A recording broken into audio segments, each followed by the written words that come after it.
details of your pay, tax, and other statutory deductions each time you get paid. This means your employer or pension provider won't be issuing a Form P60 at the end of the year. Instead, Revenue will provide you with an employment details summary, which replaces the P60. This summary will be available in My Account from January next. More information is included with the tax credit certificate for 2020, which Revenue is currently sending to all employees and pension recipients. The Sunday Papers on Off the Ball. Now then, you're very welcome back. So we are reviewing the Sunday Papers. We will have Manchester United Everton on the way. In the meantime, we have journalist Ciaran O Raghallaigh here in studio and the Irish Independent's Colm Keys. I will start with the back pages in no particular order. We have the Sunday Times sports section first of all, and it's Mo Salah, after his two brilliant goals yesterday. Bring on the world. This given the fact that Liverpool are off to Qatar today. But 2-0 winners yesterday against Watford. Salah double gives Reds 10-point lead ahead of Tilt at global club title. Over here, Solskjaer, players pull weight now, unlike before. Solskjaer's given interesting quotes over the last couple of days ahead of United's game this afternoon. We'll bring you some of them later on. And Sarri's fury at Munster medics, horrible, in quotes, abuse of George. This is Saracens not impressed with what one of Munster's medical men, Dr. Jamie Kearns, allegedly said to Jamie George about his weight, which kicked off a bit of a fracas on the touchline yesterday. We have the Mail on Sunday. Klopp's rage. You like watching us suffer, but more games is madness. Klopp making the point that there's talk, obviously, of, well, I mean, the rumours this week of 4 more games being added to the group stages in the Champions League from 24-25. I don't think any of us in our lives need more group games in the Champions League, but Klopp saying, well, you all like watching us suffer. And then new O'Leary threat as Mayo admin costs shoot up. So Tim O'Leary, it seems, has, according to Philip Lanigan, ratcheted up his war with the Mayo County Board. He insists on pressing ahead with his legal action against them. Then we have the Sunday Independent. Again, it's Salah on the front page. Exquisite Salah braces Liverpool 10 clear. And beneath that, Rory O'Connor, Munster medic in hot water over Sarri's altercation. Sunday Times front page. I mean, the main thing that grabs your eye if you're watching on our social channels is Boris Johnson. It is just the best picture. It's been doing the rounds for the last couple of days. It's him at the table jumping up when news comes through that the Tories had taken Blythe Valley, which Labour had owned since 1950. So that catches the eye. But alongside that, FAI hopes to score state support for debt deals. Mark Tighe, Paul Rowan here. So Shane Ross and Brennan Griffin are going to meet the 6 new members of the FAI board tomorrow. Donald Conway, the FAI's president, and the last board member remaining from the John Delaney era will not attend. And the word is that UEFA, who have made 10 million available to the FAI in advance funding already, are now reluctant to act as guarantors for the FAI in any new refinancing deal. And so the implication or the hope amongst many people is that the state might step in as guarantor for FAI loans, but no official request has been made yet. Those discussions happening tomorrow morning. Sunday Mirror, Haaland. This is Erling Braut Haaland. I want to join United. Apparently, this is Steve Bates. And then Saints are blew away, thrilling Leinster into last 8. Leinster 50 points to Northampton's 21 last night, qualifying for the knockout stages after just 4 rounds. Sunday World, Paul McGrath has a column inside. When the story broke about one of our women's teams having to hand back their tracksuits after they had to change out of them in a toilet in the airport, we should have all known then that something was rotten in the FAI. And Mo Salah, again, heel of fortune. Salah's magic flick seals win for Liverpool as VAR decision causes mayhem once more. I don't really know why it's causing mayhem. I mean, the margins were fine, but Mane was offside. I think it was his armpit.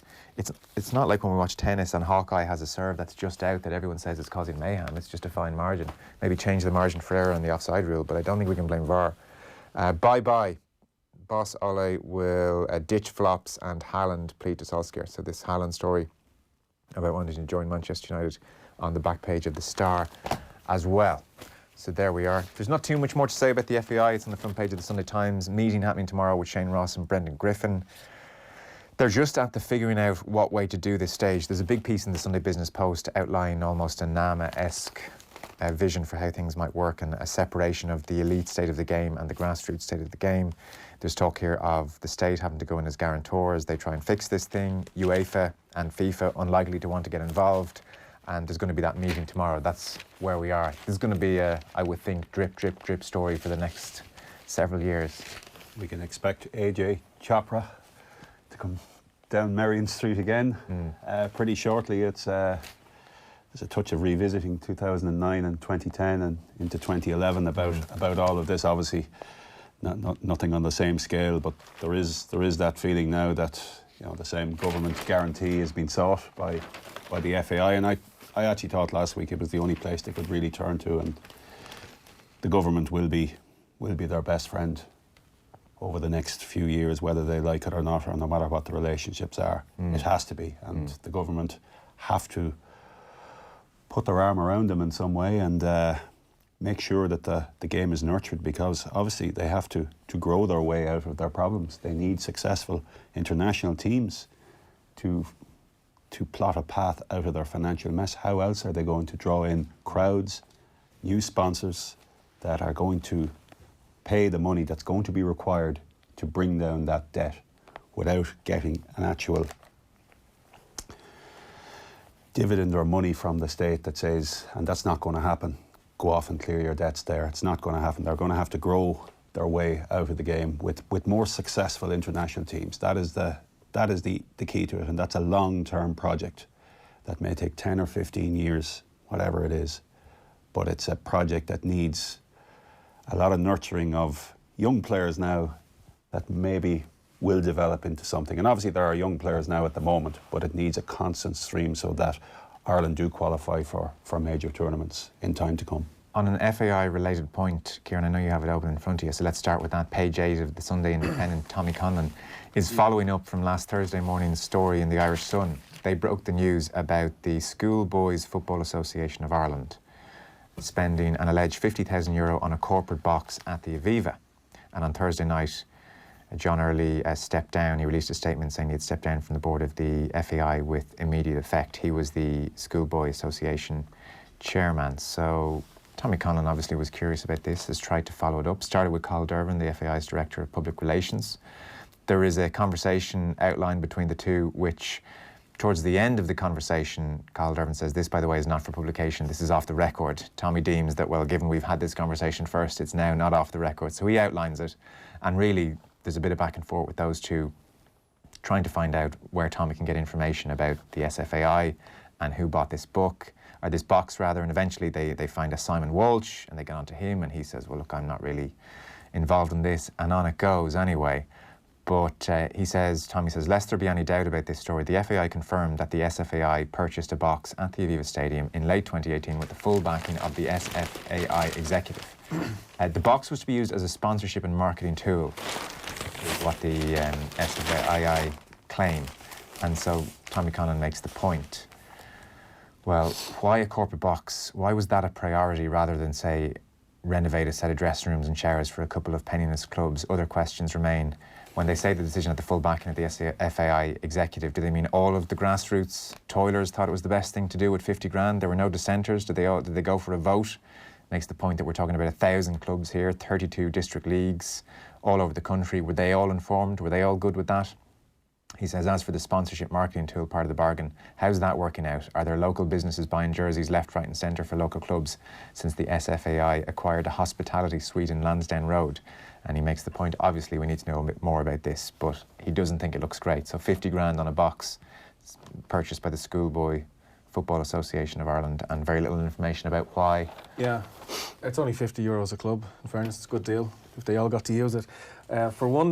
For starters, I mean, I'm not sure it's great to put the text communication out there, to be honest. It's not exactly adding a huge amount there in terms of hard journalism. I feel a bit sorry almost for Cathal Dervin, who's actually broke a lot of strong stories about the FAI over the decades. He's landed that job at probably the worst time he could possibly have taken it, and he's kind of trying to defend the indefensible a lot lately. It's a bit unfortunate. It's a very interesting story. I mean, it does sound ridiculous in a long litany of really ridiculous things that we're hearing drip out from the FAI story.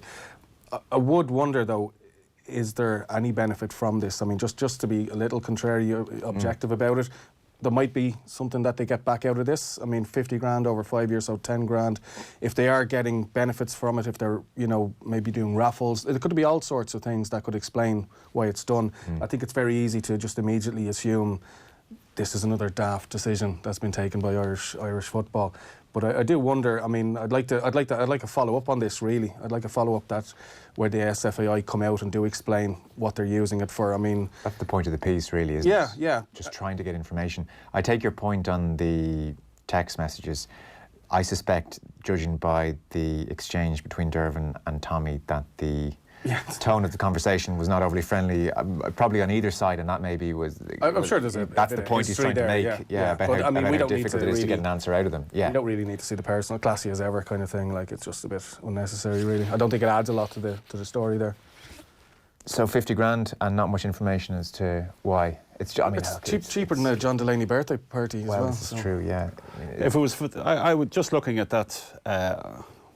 You could say that maybe they should have get the box for nothing. That it was why hand over 50,000 for it? A good idea for the Schoolboys Association to have a box that they can use, you know, obviously for corporate reasons. But why hand over 50,000 euro to the parent body when there is obviously infrastructural deficits right across the country? I think it's part of a bigger story. Going back to the Vantage Club. Yeah, but sales, the FAI are the umbrella body here. It seems strange to me that the Schoolboys Association would have to actually pay money that is not there. This box is for your use. Yeah. And you know, you obviously have partners and all of that, and maybe some some coaches, a reward to coaches maybe for some games for their volunteering efforts that they could be brought in from time to time into this. But to hand over 50,000 for it, I know everybody is the same, but not your schoolboy's arm. I would have thought that's a bit of a stretch. Okay, that's on page 8 of the Sunday Independent. I mean, if you're talking finances, the GAA is having fun times at the moment. So I mentioned back page of the Mail on Sunday. Philip Lanigan again says Tim O'Leary has ratcheted up his war with the Mayo County Board. The millionaire benefactor insists on pressing ahead with his legal action against them. Moreover, the move comes as the spotlight in the county's finances turned up a notch or two after the board's accounts were released last night ahead of today's county convention in Belmullet, and they show a deficit for the year of €83,000 and feature a massive figure of €1.7 million for team administration costs. That's a huge rise on the €1.1 million last year. It includes a headline figure of €1.2 million spent on the senior football team, way up from the 2018 figure of €848,000. Meanwhile, the commercial figure is €463,000. That's what they've brought in, which pales, as Philip Lanigan points out, in comparison to the €2.3 million Dublin bring in. And then when I was out getting my coffee this morning, I saw somebody queuing up reading Joe Brolly's piece, so I took this as a sign that we should touch on that. Poison of financial failures. This is a broader piece, Colm, and this is right up your street. The frightening thing is that the overall debt of county boards is vastly more than the FAI's, writes Joe Brolly. And he's going from Mayo to Cork and comparing them to the likes of Dublin and Kilkenny, and really saying that so many county boards across the country are making a mess of things. What jumped out at you about this piece? First of all, I'd point out that in Joe's piece, there's a lot you can agree with, and it's certainly a common recurring theme that with the efforts of counties effectively to stay pace with Dublin, they're blowing head gaskets everywhere. And the spend on inter-county teams and the preparation of all inter-county teams, not just the senior flagship team, which takes up most of it, but development squads, underage teams, everybody is buying into a more professional approach. And that was something actually the GAA brought out a report during the week about talent development and academies, where they were trying to strip back the competitiveness. And in a week after they're trying to streamline and give more back to clubs, they're two very significant reports that obviously tie in with all of this. But there are other things you could point out about Joe's piece. I mean,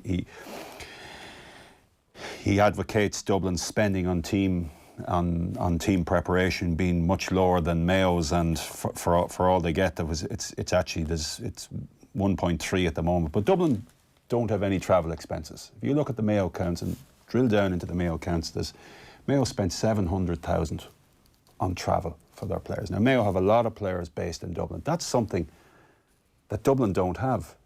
They don't have those travel expenses that a lot of other counties on the western seaboard, and obviously there's a move to the east coast for a lot of professionals, and a lot of players are either college tied or they're working in some of the professional services industries over here, and they don't have that level of exercise. 65 cent a mile, that's what every county board is obliged to pay. So obviously those bills are much, much higher.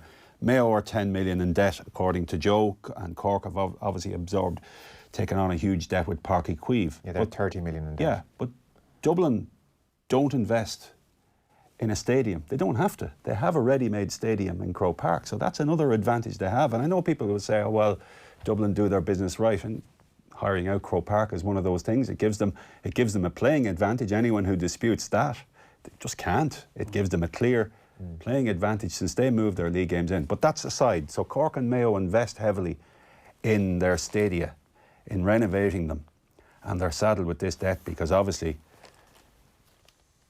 it didn't all go to plan in terms of the business plan for the stadium and things, and naturally no more than the Children's Hospital and everything else. It's far more than what it was projected to be. But he is right that and we've touched on this with the FAI. I think risk and audit committees across the board in GA boards will become much more commonplace. I think we'll see a lot more of that. But I do think that the price of preparing teams, even with a shortened season, the All-Ireland final is now 2 weeks earlier. So in effect, the season should be 2 weeks shorter, and yet the price is rising all the time with this. I just wonder how much are county boards putting through their hands. I'd estimate that the income and expenditure, because one obviously balances out pretty much against the other, is around, I would say county boards put through their hands around 80 million a year, and this is largely done by volunteers.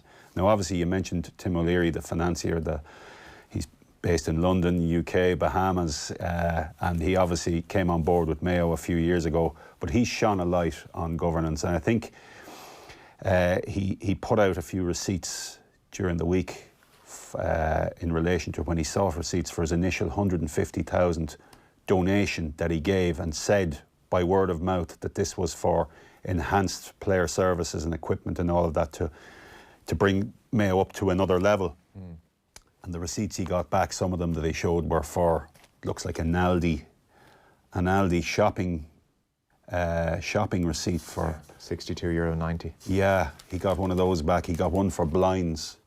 Fun-sized bananas.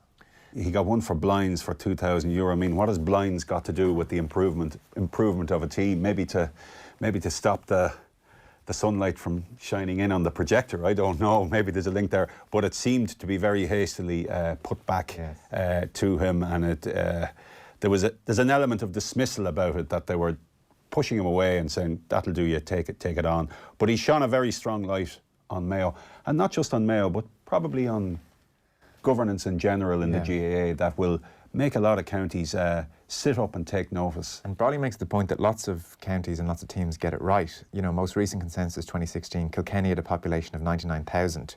Between 2000 and 2015, obviously, they won 11 Senior All-Irelands, no warm weather training, no overnight stays or frills, just good governance. And he says they spent around €200,000 per annum on their senior hurlers. They run a very tight ship. The twin pillars of their approach are coaching and volunteerism. And I accept, again, travel is not a huge issue for Kilkenny. You can travel up to Croke Park on the day, but I think it's more than 200,000 too. It seems very tight. It is more than 200,000. I would say that the overall bill for all Kilkenny teams could come in around the $500,000 mark, and they don't have a football arm. Yeah, largely. So if that figure is correct, and Joe may have researched that, or he may have made inquiries, that means they're spending more on their under 21, under 20, and minor teams and development squads, which I very much doubt. So I think it's more than that. I just don't have the figures offhand for Kilkenny. I know I could go back and get, but I think it's probably likely to be more than 200,000. Okay, fair enough. Well, I'm sure he's asked someone. But it is low. Kilkenny do keep a very tight ship. Keep a very tight ship. Yeah. And the basic tenet of what he's saying is, yes, Kilkenny have run their affairs brilliantly. There is no doubt about it. Through Ned Quinn, who has been chairman and secretary, and obviously he's moved between those roles.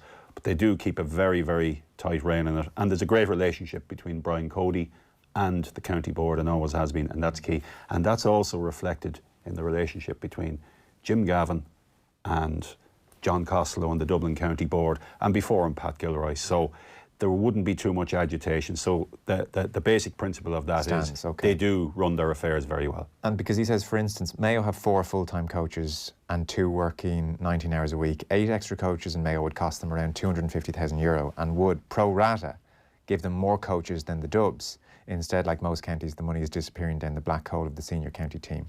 And that is ultimately the issue people might have. He does say, by the way, Dublin's unity is a result of good, transparent governance. In researching this piece, I rang Parnell Park, asked a series of questions about their finances. Every one of them was answered as soon as the details were punched up on the computer screen. Hold on, Joe, it'll take a minute to get that. Here it is now. And he says in 2009, all Dublin County teams, hurling and football at all levels, cost €1.2 million to run. 10 years later, €1.3 million is the cost. So in 10 years, the cost of their county teams has gone up by just €100,000. Which with inflation means a decrease in net spending. Is that true? Is that your sense of dealing with the Dublin County Board? Can you ring Well, Parnell I'm looking Park? forward, Joe, to ringing up Parnell Park in the morning and say, just hold on a minute, Colm, there till I get you those details. I must put it to the test, because that certainly wouldn't be my experience, but obviously he has some contact there to be able to call up this information. It is getting increasingly difficult, and obviously they're much more conscious of their finances in that regard. So obviously he has some contact in there to be able to provide that information. Yeah, okay. Your thoughts on all this, Ciaran? And the GAA, fairly light. Okay. There's just so much in it. I was fascinated by what you picked out there about Kilkenny, but obviously Colm's just said that's probably not accurate. Well, in fairness, he hasn't licked that off a stone, the €200,000. No, he's obviously he's gone on some. That's obviously he's told someone. Told But the last time I know I documented these figures, Kilkenny was up around 500,000, and that is without a football arm. So it just seems to me that it might be 300,000, or it could be 350 or something like that. Especially in a year when they reach an All-Ireland final. I just have a very overarching view of it, really, is that, I mean, watching it from the outside, somebody who played it when I was a kid, the increased element of professionalism, or the surge toward hitting those standards, like, I mean, they're ticking the boxes that rugby teams are doing, soccer teams are doing, and they constantly, I mean, there's almost moaning about how much they have to do. It's like there needs to be some sort of a reckoning in terms of what they are asking the players to do constantly, while also having this complaint. I mean, I don't know why or when it'll stop. I mean, we're never going to get to the full-time professional situation, are we? I mean, if we can't run these small kind of setups this way. It just seems like there's such a contradiction. Look, I think if it ever got to that, and it's some way down the road, you're not looking at the county structure. I mean, the county structure is the greatest strength. It's also the greatest weakness in many respects. You'd be looking at a much smaller number of franchises or something like that, because obviously, if there's professionalism, there has to be a market and movement and all of that, and that just isn't in the model as it's there now. The inter-county model, I would see it going some way down the line. Perhaps in time there could be a semi-professional model, but again, how sustainable is that in the context of how much is being put into teams and how hard it is for a lot of those teams to stay pace? I mean, look at the Dublin figure for commercial revenues, as Philip Lanigan pointed out. It was revealed in the accounts, it's 2.3 million. I mean, the scale of that compared to, say, Kerry or Cork, Cork's the biggest GA county in terms of clubs. Kerry are Dublin's biggest football rivals. They would generate around 760,000. Cork's figure was 640,000, 635 or 640 for commercial revenue. So in that respect, Dublin are just so far ahead in terms of their engagement with corporates and engagement with sponsors. It's just way ahead.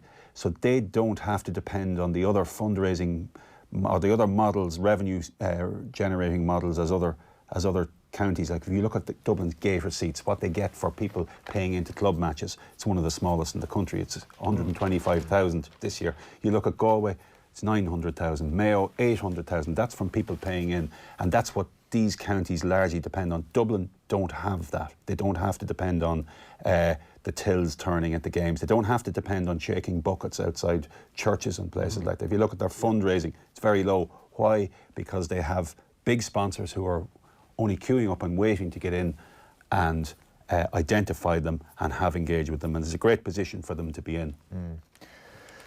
Page 6 and 7 then. We'll come back to GA actually. There are a few other interesting things. There are pieces on Desi Farrell, very good, and on Dowling's hurls, which I'm sure a lot of people are aware of, and Pat Spillan's talking about how the new mark won't work. But if you're looking for kind of a centrepiece read, how about that for a picture of Eamon Dunphy? He's with Paul Kimmage, and Paul Kimmage starts the piece. I presume this is his editor who's saying this to him. You're kidding. Jesus, seriously, again, not another bleeding interview with Eamon Dunphy. And that's fair, he says. We get it. You've had more than enough of the dunf, the sermons, the ranting, the rage. He's been shouting off the same hymn sheet for more than 40 years now. That's him in prime time. That's him in the Champions League. There he blows in the late show. Is there anything left to say? And he says 3 months ago, they visited him. That piece Paul Kimmage did ahead of the All-Ireland football final on Dublin. And he said 10 minutes should have covered it, but it was just a couple of hundred words, but the transcript would have made a book. And then obviously he's been back on Premier Sports and doing a bit of publicity about that. And so, again, the interview morphs into something much bigger. So it's a 2-page spread, and they cover all sorts of things, you know. I mean, I must say I find it fascinating. I'll never have enough of the dunf. Yeah. I mean, I've no issues if we interview him twice a year and he pops up, because he talks about everything from Richie Sadlier to Gay Byrne, because Paul Kimmage had interviewed Richie Sadlier recently, and filleted is the word they use. Sadlier had filleted Dunphy, so Dunphy addresses the accusations. Everything from that to Gay Byrne and his legacy, to Hugh McIlvanney and his abilities, and also his tendency to go after the most famous people, although Eamon Dunphy uses a different word there that I can't use this, to Boris Johnson, Donald Trump, to not writing his piece for the Star and his difficulties with actually having to write these days. It's the one thing he just can't bring himself to do, to actually write, so he gets his piece in the Star ghosted, to his failings potentially on not calling out the issues with the FAI and John Delaney.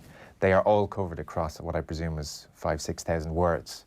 We can't cover it all, but it's good reading all the way through. Brilliant, yeah. I mean, once I saw the picture, you had this teed up, and I saw the intro. I thought I'd shared the exact same thoughts as his editor. Not more than done. I was like, really? Like, what else is there to say? But reading through it, just the sheer breadth of, you know, it's like you could sit down for dinner with Eamon in a restaurant and read a menu, and he'd have a story about every dish that's on it. It reminds me a little bit of, I don't know if you ever heard the story, Paul Gascoigne signed for Rangers, and he met Sean Connery, the former Bond man, and he shook his hand, and he went off and he spoke to his friends, and he goes, can you just imagine where that hand's been?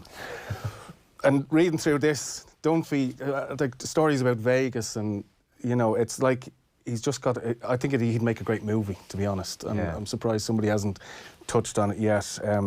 Reading about how much he loved Vegas, you know, I effing love it. I think it's the nicest place I've ever been. You could gamble all day, and they pumped oxygen into the casino at 2 in the morning when you were flagging. Next thing you felt 6 feet tall. It was the oxygen. One of the girls who worked there, a croupier, warned me about it. If you feel high at 2 in the morning, stop betting. It's just so colourful, and he doesn't hold anything back, which is great. And that's one of the things that stands out with Dunphy always. Again, I mean, it's obviously there's a lot of questions there about how he kind of missed the open goals with the FAI. He kind of says there, he admits a bit that, in fairness to him, he does hold his hands up when he admits he got things wrong. You know, he's always been willing to change. I think politically he went through a bit of a change in the 70s and 80s as well, and he admits those kind of thoughts that he'd retrospectively look at them and review them. It might be a bit late now with the FAI. He would have been in a position to be strong on that and to lead the call. But overall, it's fascinating. I mean, Colm, you were just saying about like how much he has to say about Gay Byrne. There's probably 2 columns, 2 full broadsheet columns on Gay Byrne, and what a great guy Gay was, and how he admired him, and the last time he met him, and it's just such a freewheeling. Yes, freewheeling article. I was surprised. Interview. The needle goes everywhere on it, and it's actually broken down into 3 parts, and it's enjoyable. You can dip in and dip out, and you pull any of the points out. They are pretty clearly structured. Just some of the bits I picked out is I find this image is in my head. He works out for 20 minutes a day now on a bike upstairs, and a glass of wine, 3 or 4 glasses of wine, but he's happy. I'm still engaged in the game of life. I've taken my share of hits, but everybody gets that. He does put his hand up for a lot of things, and always has done.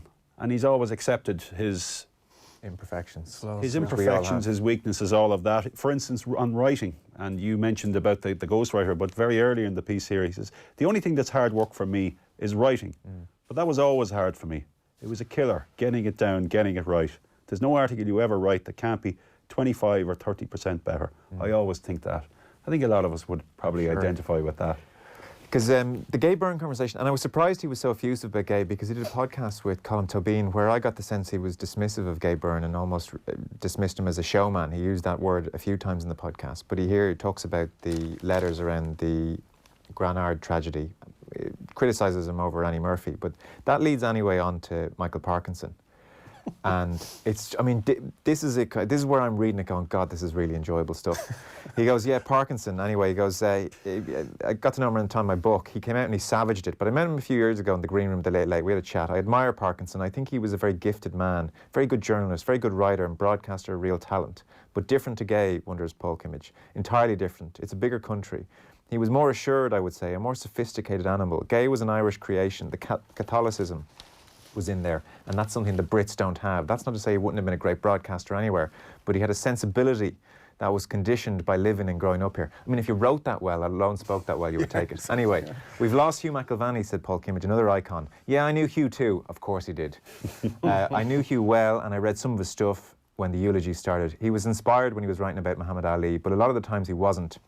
He was very much a stylist, metaphor after metaphor, and smart Alex sentence after smart Alex sentence. He was influenced by the American writers like Red Smith, and you weren't. No, because when I read their stuff, I thought it was shite.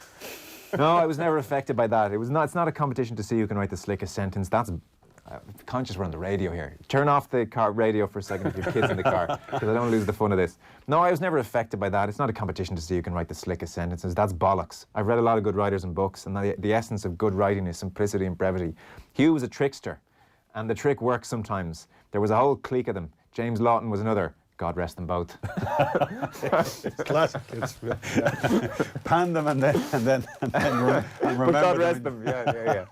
So it's good. But that's the nature of it. I mean, as I said, the needle moves every different direction. He's onside 1 minute, he's offside the next minute, and it just moves everywhere over two broadsheet pages. That's what's made him compelling, isn't it? I mean, it's that ability to take those sacred cows and just fillet them as well. I mean.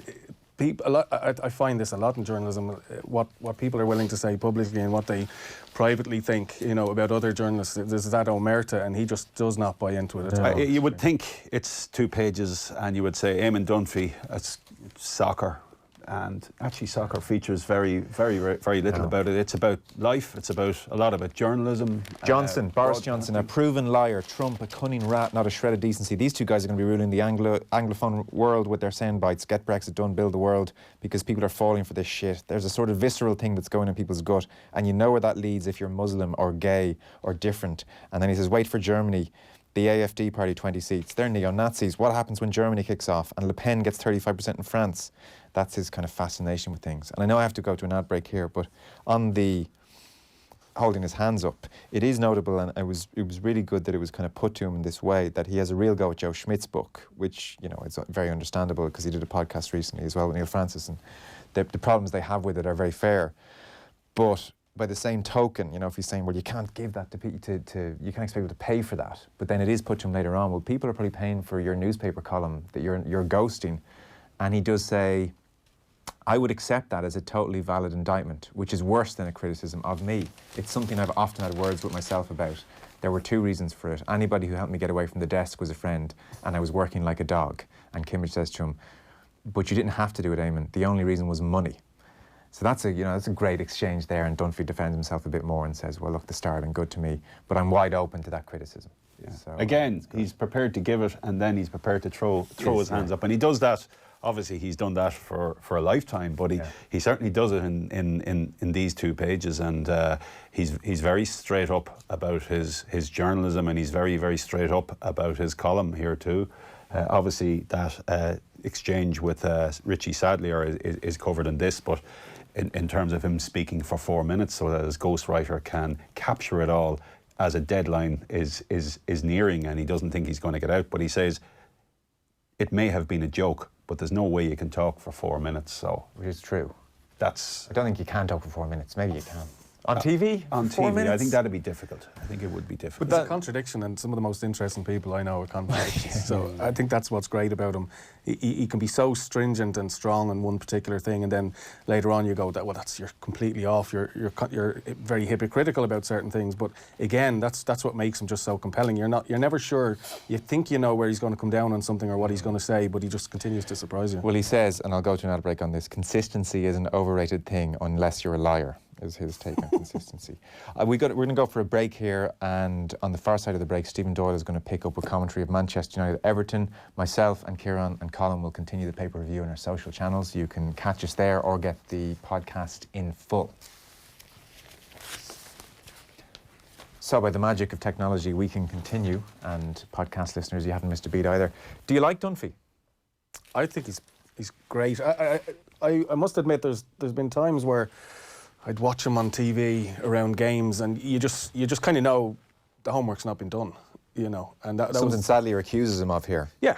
And Richard, in fairness, is a younger guy who would have come through learning different standards, and he does that, and he's a lot more thoughtful and wanting to do that homework, and you know, it's probably because, you know, Sadlier is probably a product of having grown up watching Dunphy in a way, in that, you know, you learn how to be entertaining, you learn how to be controversial and colourful, but he probably also noticed that these guys don't often know about the opposition, you know.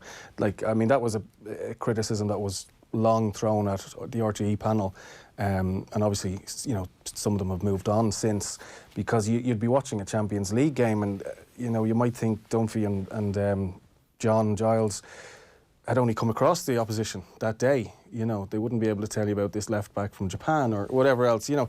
And I think that was one of the criticisms of Dunphy was, in fairness, like, what made him entertaining was not his knowledge of the opposition fullback. They were having more interesting conversations than that. They were. He was putting on his glasses and absolutely destroying Terry Venables.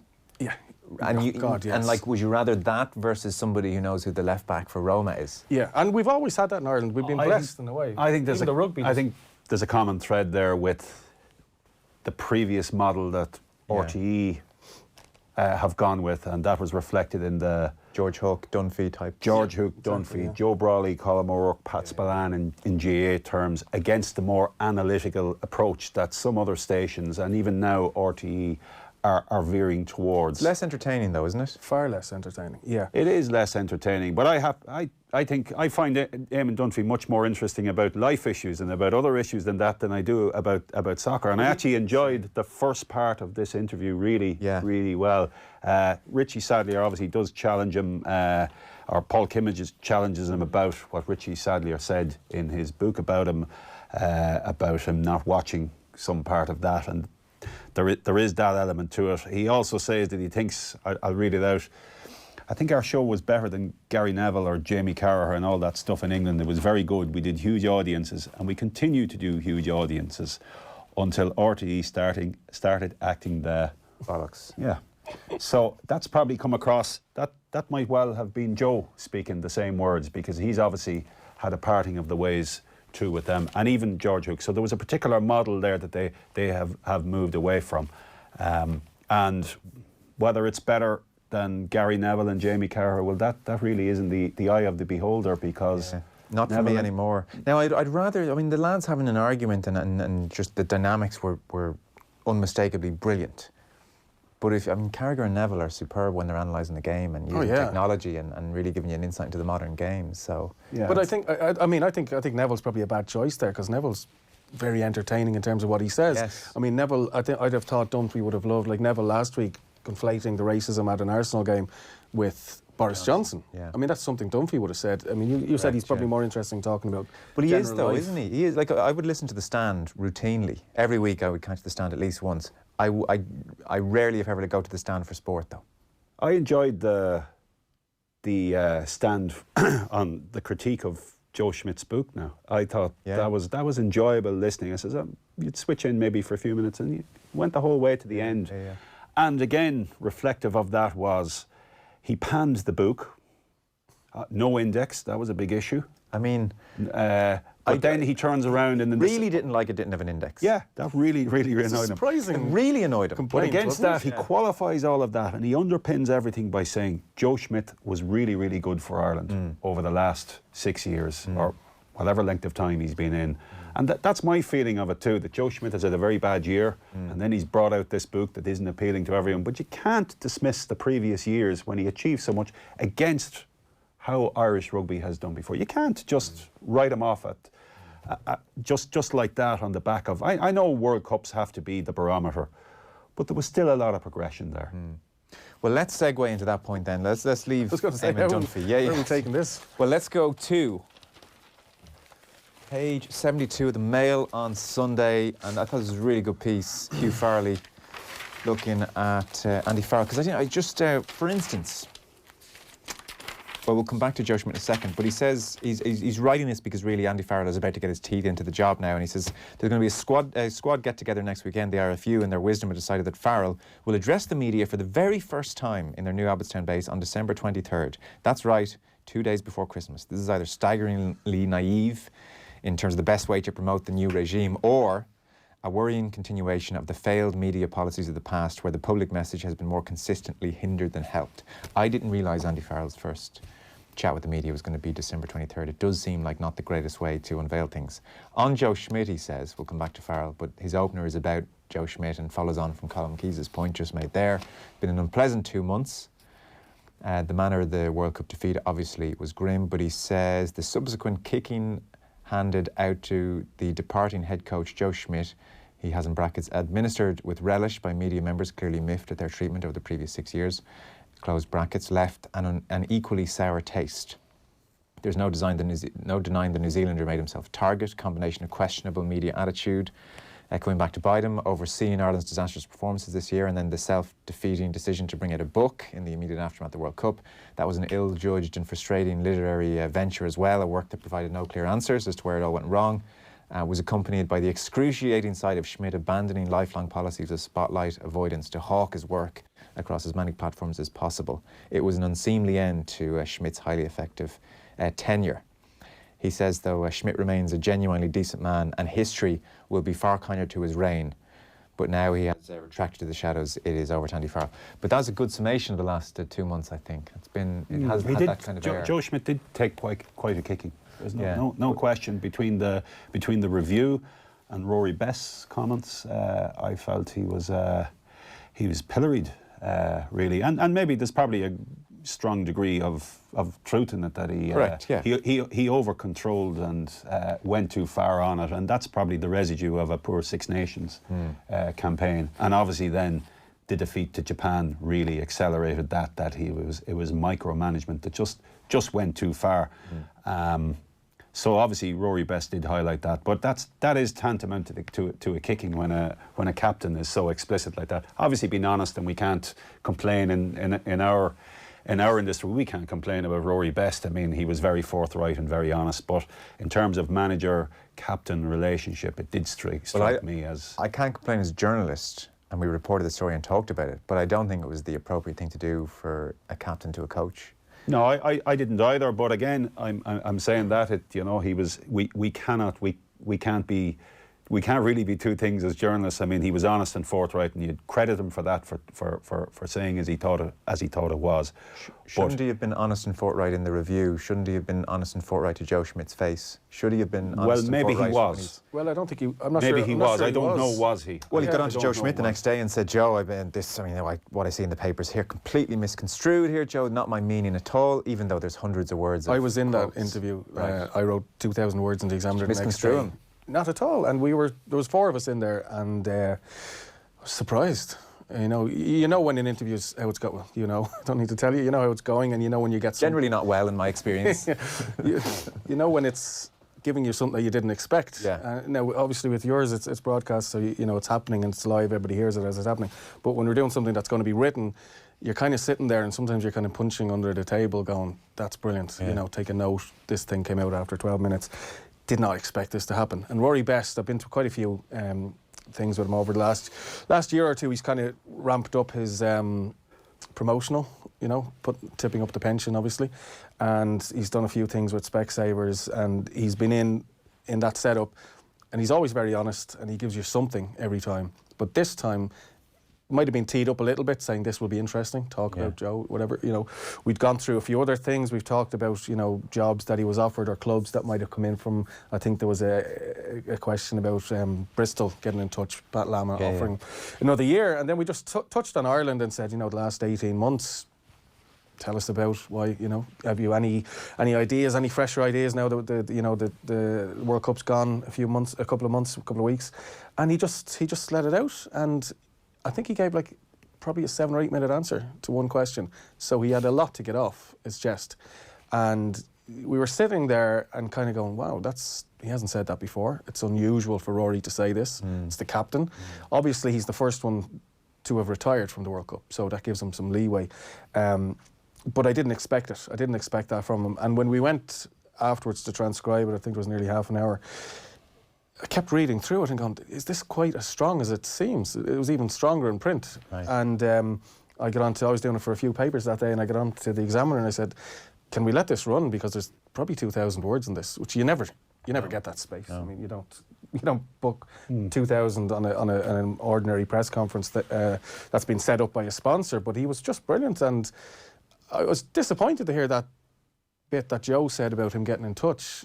It shows there's still that bit of fear, maybe, or that reverence for the manager, for the coach. Sorry.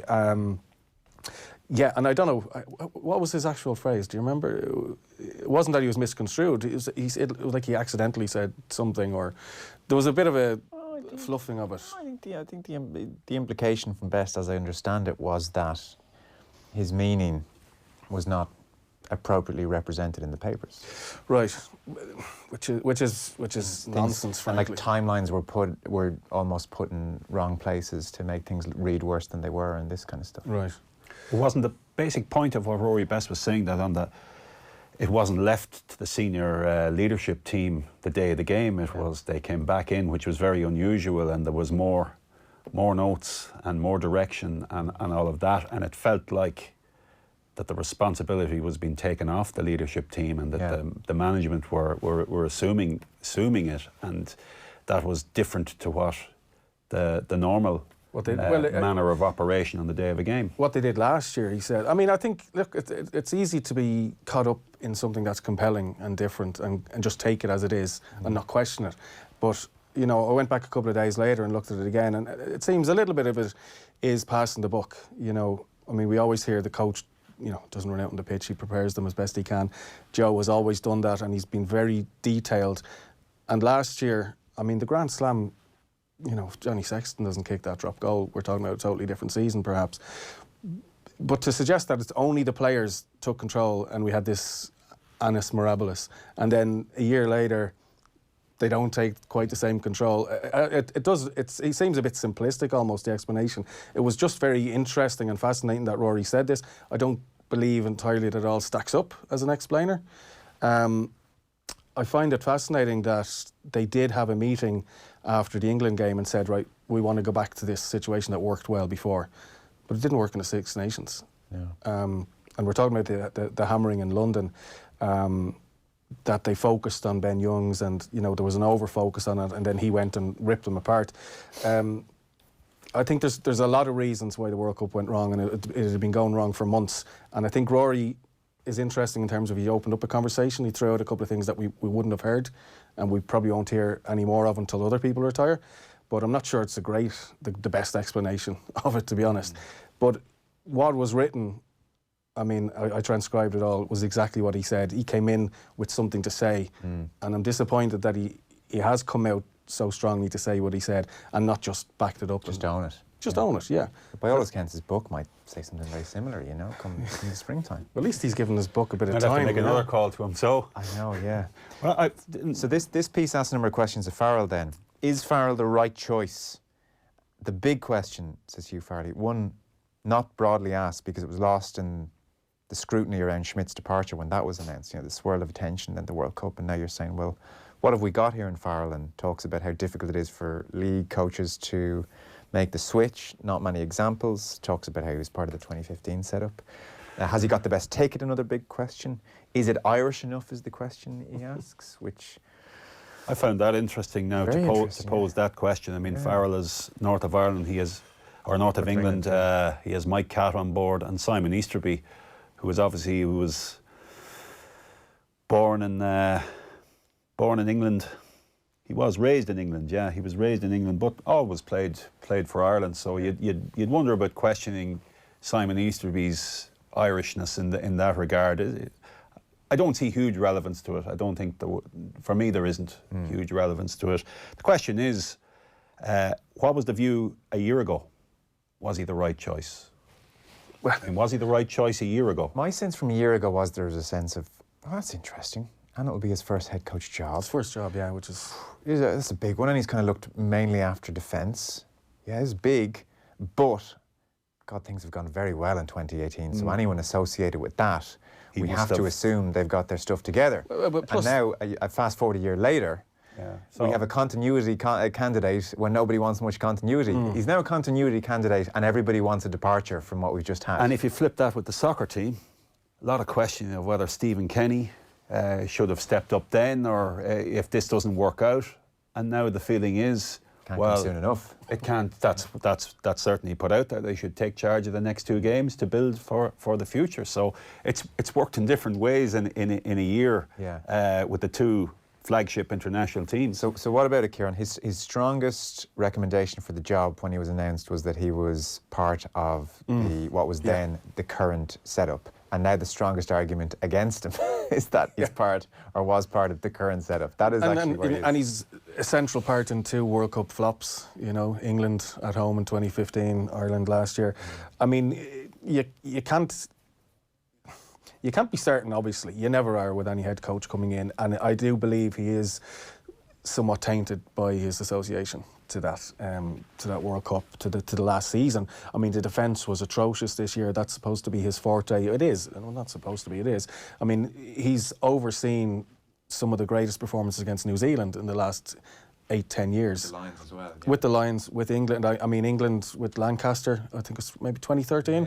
They destroyed New Zealand. And his defence's performance against New Zealand, who have been, forget the World Cup, consistently the most threatening, dangerous team for the last decade, and he's the man who's figured them out. So do we forget the World Cup, or do we not forget the World Cup? No, I don't think we can. But the problem is, he's going to be asked questions that no other head coach would be asked, because we have this, consistent thread back over the last year. What's he going to do that's different to last year's six? Yes. And then the even players. Think of December 23rd, his first press conferences, which is usually, if you're a manager, the easiest press conference you will do in your life, where you talk about how looking forward to it and clean slate and all that stuff. Clean slate. He'll probably ask for him, He may well be asked in the first question, Andy, just what do you think went wrong in 2019? Well, obviously, there's legacy issues for him there. Obviously, there's a suspicion around the date, 2 days before Does Christmas. that speak to you of the taking out the trash stuff? You know, Friday in the White House, that's when you announce your bad news, that kind of a thing. Yeah,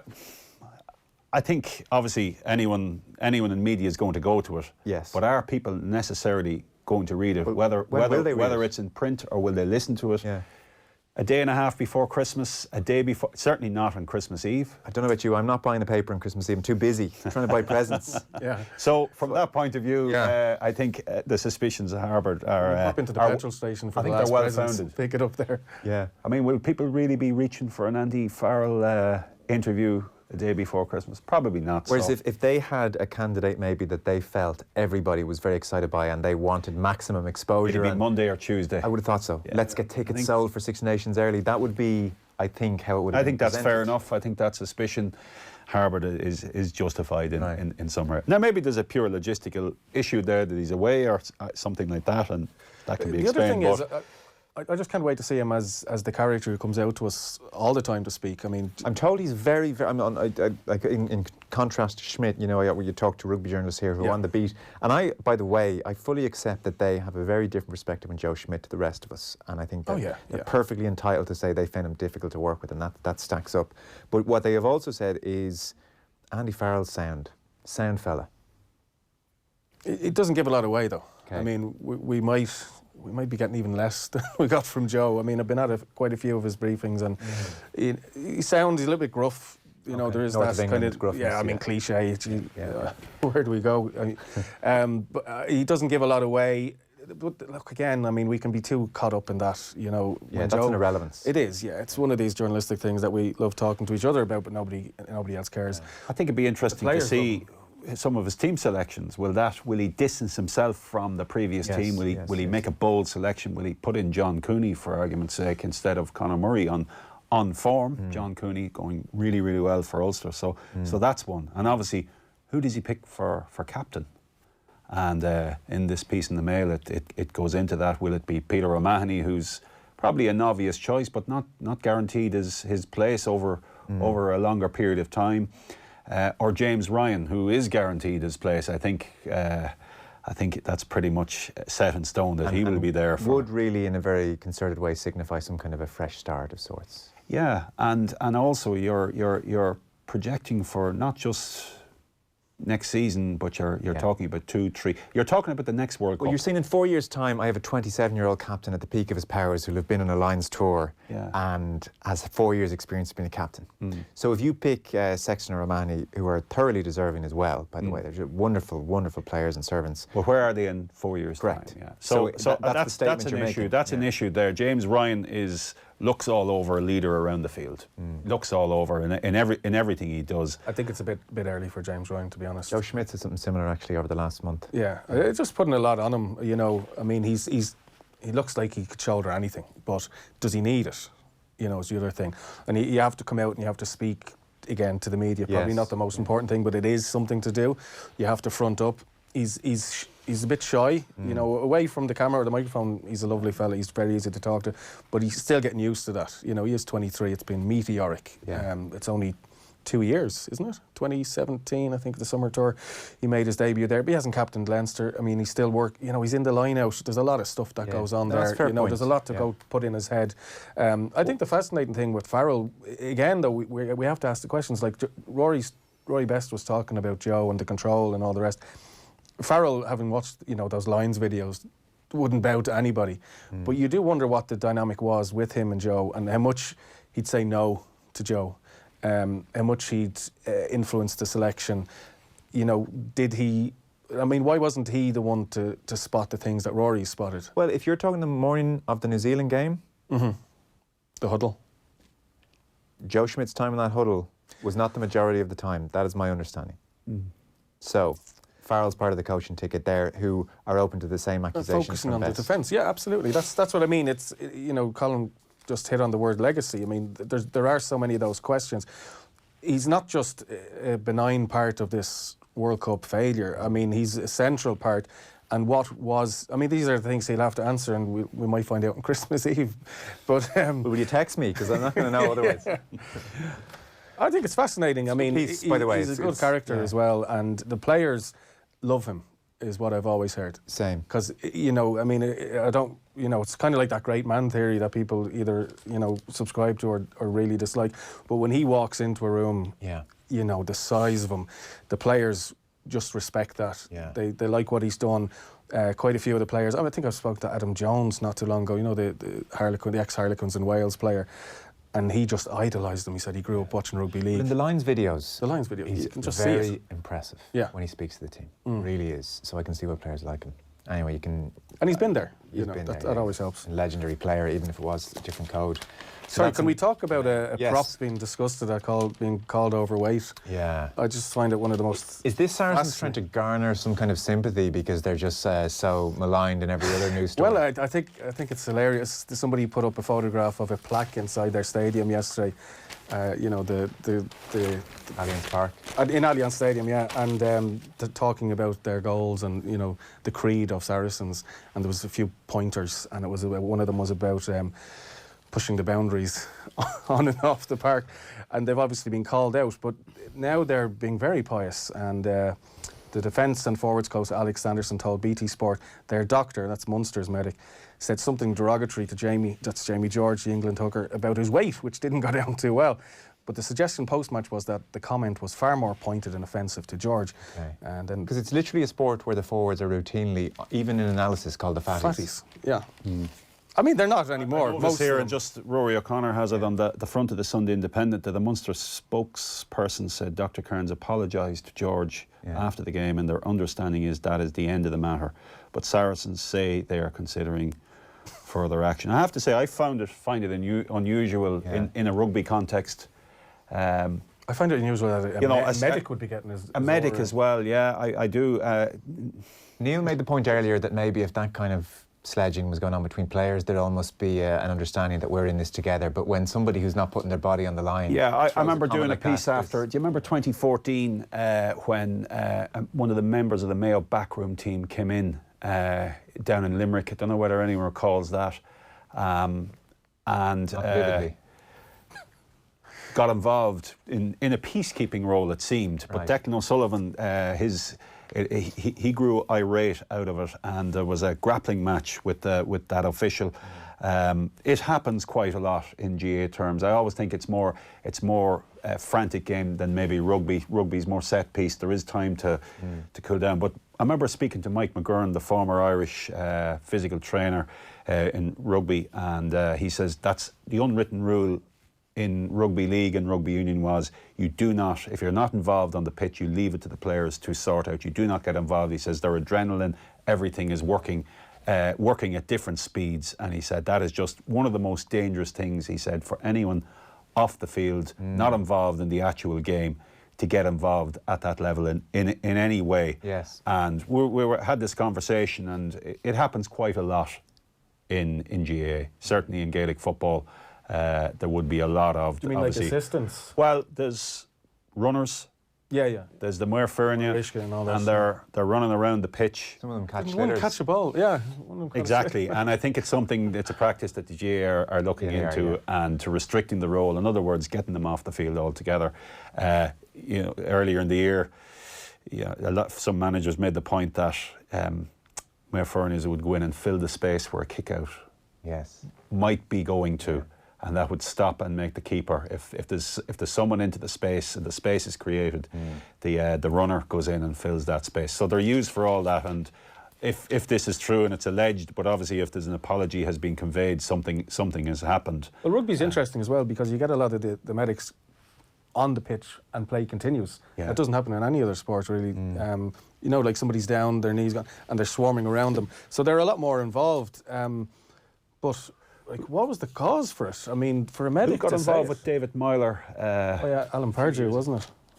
Was it Pardew? Yeah. He went head to head with him. It obviously happens. It happens in soccer, but it's certainly a rarity for me. I can't recall it happening too often, if at all, in a rugby context. Yeah, but Saracens are, they should. I'm just surprised. They said something pretty bad was said at Jamie. He wouldn't have reacted the way he reacted otherwise. I mean, I don't know if the medic told him his BMI was a bit too high, but it seems like an overreaction. Well, I'm presuming it's a fat expletive. Oh, sorry, the mail says 4 asterisks there. 4 asterisks, might begin with that. So I think it's not that Jamie George was horrified at the use of bad language or the word fat. I think it is that. It's the one that followed. As you said, you're not a player, you're not putting your body on the line, and for you to come in here and throw a cheap shot at me, I think that's what would really irritate you if you're a player on the field. That'd be, I think. But why has he said it? I mean, that's. Why has he said it? Oh, well, why does anyone do anything stupid? I don't know. Yeah, but he's a medic. I mean, you'd expect a bit more as well. He's, I presume, very consumed in the game as well, and wants Munster to win and is fired up. He's worked at underage level for the FAI. He's worked with Connacht as well before, so I don't know if and it seems that it didn't have the desired effect, because Munster subsequently missed a penalty Farrell said to go 9-3 ahead, and Saracens dominated. Farrell said that's what fired them. I would just say, though, in fairness, we don't have his side of the story, and if we were there and we hadn't said something that was being insinuated by Saracens and everyone was saying, well, what are we doing saying it, we'd be a bit miffed. So in fairness to the medic, he has not given his side of it. We understand he's apologised. We don't even know what he said. So that's worth stating in his defence, to be fair, because he's probably getting plenty of flack today, and none of us were there. I'd like to see his WhatsApp group today, don't I? Yeah. What did you say? You took on a prop, really? Yeah. So we got to kind of wind this up. We've been just over the hour mark.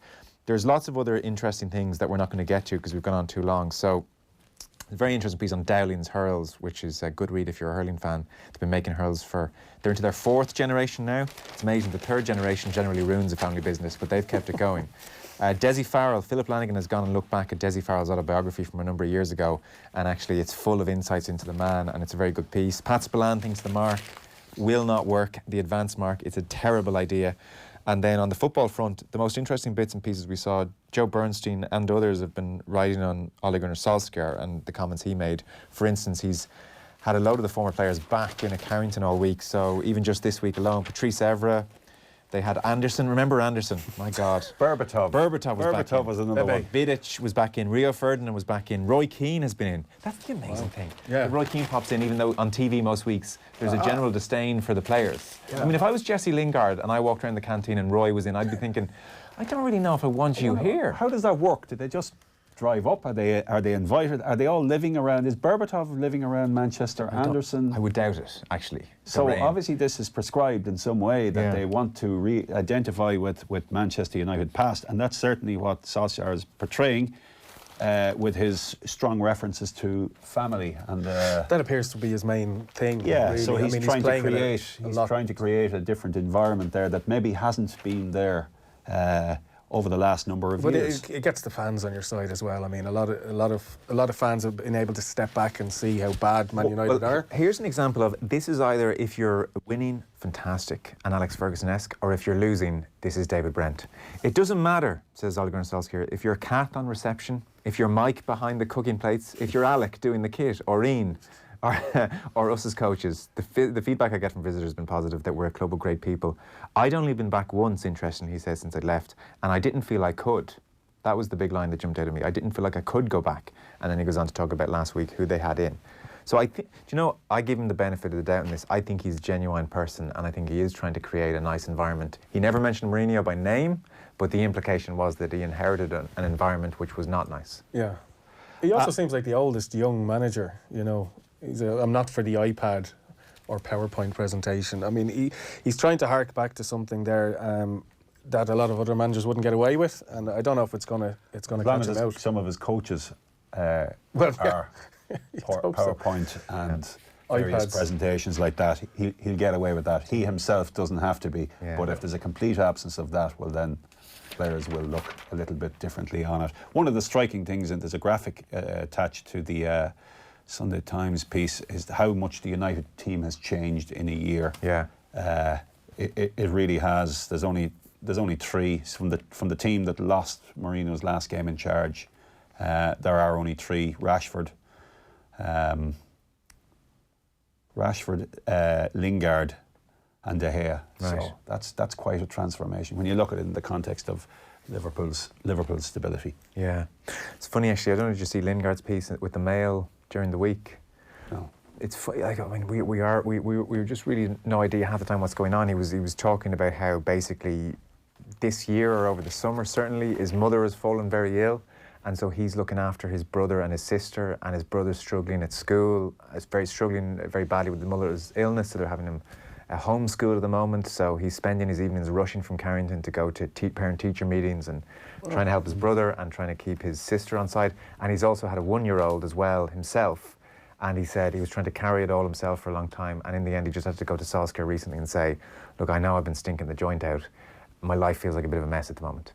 You know, there's often an explanation is not just, well, he just cares about his clothes. Yeah. Which is the convenient one. Before we go, you picked out, Colm, a piece on the back page of the Sunday Times. Poor old Richard Keogh obviously made a mistake, and we're not condoning drink driving. Please don't suggest we are anyone. But he's paying a hell of a price as well. And David Walsh here says, Richard Keogh was a convenient scapegoat for the car crash controversy that shamed Derby, who must name the other two players involved. Sum this up for us, Colm. Well, first of all, we don't condone drink driving. And strikingly in this piece, Richard Keogh doesn't even drive. He has no driving licence. So that was one startling thing. I think this is one of the biggest sporting injustices of the year in many respects, that he is carrying the can for all of this. And David Walsh infers that there are two more. And using the logic that Richard Keogh was in the back seat of one of the cars, that means somebody had to be in the front. And he's obviously writing that in the knowledge that there were two other players. And he says another was in the back seat with Keogh. Yes. And both have been fined by the club. So he's inferring that four, basically, okay, two have been suspended from driving and must do community service. Another 2 have been fined, but Richard Keogh has lost his livelihood and protection of a club. And one of the striking things is how well he served Derby. 330 games in the championship before the September crash. Keogh was a starting centre-back in 316 of them. That meant a few face masks and a lot of injections, and turning out plenty of times when injured. And he points to Mason Mount, the young Chelsea midfielder, who felt Keogh was a particular influence on him in his time there and had been to visit him. So obviously Richard Keogh was a stalwart of Derby. Maybe they felt he should have shown better leadership as club captain in those moments. But it just strikes me as a purely economic decision here. He can't play for us for whatever length of time. So what we save by sacking him, it surely won't amount to that in the settlement, and that's what they've done. And it really is, it's very unfair on him in the context of how they treated everybody else. Because they fined Lawrence, who's 25, and Bennett, who's 23, 6 weeks' wages, but they terminated Keogh's playing contract. They offered him a new deal, so the proposal was you dropped from your £26,000 a week to £4,000 a week. If you didn't accept, you would be sacked. Neither Lawrence nor Bennett, who had committed criminal offences, were asked to take a pay cut. Keogh understandably refused. He was sacked. No longer allowed to undergo rehab at the club's training centre, compared to Solskjaer welcoming players back, which we've just been talking about. He's rebuilding his knee at St George's, the FAI's complex. Derby have not revealed the names of the 2 other players who made precisely the same mistake as Keogh. And, well, the inference is clear. He says, 2 days ago I tried to contact Mel Morris, the owner of Derby County. He did not respond to text messages nor an email. What I wanted to ask was whether he believed justice should be dispensed equally. And the inference is clear that his worst luck in all this story, Richard Keogh's worst piece of luck, is that he's 33 years of age. His story is what you call a travesty of justice. That was very clear, by the way, at the outset. Like David Walsh is saying nothing particularly new here, and people were they had the same interpretation when the various punishments were dished out. But again, almost a couple of months on, when you're looking at Keogh's life now in ruins, it's very stark, and he's left with the reality of it. And now we've all look at the record of service. I mean, that record of service is quite clear in that piece. And then you have Mason Mount's testimony for what Keogh was too, and it builds a picture just of a very, very loyal servant to a club. For 20 grand. Treated in that way. Obviously, mistakes were made. That's accepted, but mistakes were made by them all. Yeah. And they weren't all treated differently. Isn't sport wholly pragmatic in every single way? I mean, it does not matter what you do off the field. If you're a value on the pitch, then we'll keep you on the straight and narrow. As soon as Roy Keane stopped doing it for Ferguson, then the outbursts. I mean, you think, as if that was the first time Keane had an outburst. You know, the outbursts. Then, then it's too much. He was dispensable at that time. Any NFL, Richard Keogh, and this is the economics of this were weighed up, and the estimate of what it would cost in any settlement weighted against the. But for the sake of 20 the wages for however length of time. 20 grand a week, though. I mean, to have such. You know, you'd pay that to a good spin doctor to give you a good look. You're saving 20 grand a week to have such a bad look. I mean, how long is he out for? Is it a year and a half? Year and a half. So it's career threatening. Yeah, he's career threatening, and he's 33. I don't know when his contract is up, but like the long-term captain, 20 grand a week for most clubs, even at that level, isn't a big deal. You know, I don't know why they just didn't take the hit on it. I think I read this and I said to Colm, I'm not sure why this has been written now. Same. Yeah, but I think what Colm has pointed out there is that this might be a revelation of other players that weren't named. Well, there are 2 more who weren't drivers and did the exact same thing, got into this car. That's what stood out, is that there were 2 more and they were merely fined and left. Am I right in thinking that this Richard Keogh is the one who was unconscious in the car? Yeah, he was the one left behind. The others fled the scene. And I mean, it's even worse again. They came back 35-40 minutes ago. It seems, according to Walsh, that the ambulance almost happened on the scene as opposed to was called to the scene. Yeah. I mean, to see what happened to the players, I mean, 180 hours of unpaid work, a 12-month community order and banned from driving. I mean, it's not a lot for what they did. You know, it sounds a bit... By the way, just to be very clear on all this, again, Colm's point, because that is probably the revelation. The very good reason, he said, one thing struck me on first reading reports in the accident. Why was Keogh sitting in the back seat of Lawrence's car? For the very good reason that there was another Derby player in the front passenger seat. Indeed, there was a fourth Derby player in Lawrence's car alongside Richard Keogh in the back seat. That meant 4 players left the scene of the accident that night while their teammate lay unconscious in the crashed vehicle. Derby have not revealed the names of the other 2 players who made precisely the same mistake as Keogh, that is, accepting a lift from a friend under the influence. It is believed that the unnamed fellow travellers received fines less than those imposed on Lawrence and Mason. And Keogh obviously has been sacked. So that was the revelation I was unaware of. Maybe everybody's aware there were other players in the car, but I hadn't seen that before. I hadn't, no. It seems an open and shut case, but again, these things don't always go so clearly. No. But he's taking it to the Football League, and I mean, the very fact that they could even say, we'll offer you a contract going from 26 grand to 4, and if you don't accept, you'll be sacked. I mean, it's a hell of a negotiation stand. It is, yeah. I don't know what, I'm not a contract lawyer or anything, but it just seems far too, I think it's by the club. I think it's a case he's going to win as much based on. You'd imagine so. You'd hope so for his treatment of the other players. I think so. Yeah. Is Wayne Rooney gone to Derby? Is that where he's ended up? Yeah. I mean, how much are they paying him? And what's going to happen off the field there? Yeah. Lots of great things, I'm sure. Yeah. Curious. Well, that was the Sunday Papers. Ciaran O Raghallaigh and the Irish Independent's Colm Keys. Fellas, thanks so much. We'll be back next week. 5 minutes or so, but now they're on it. Baines, lovely link up.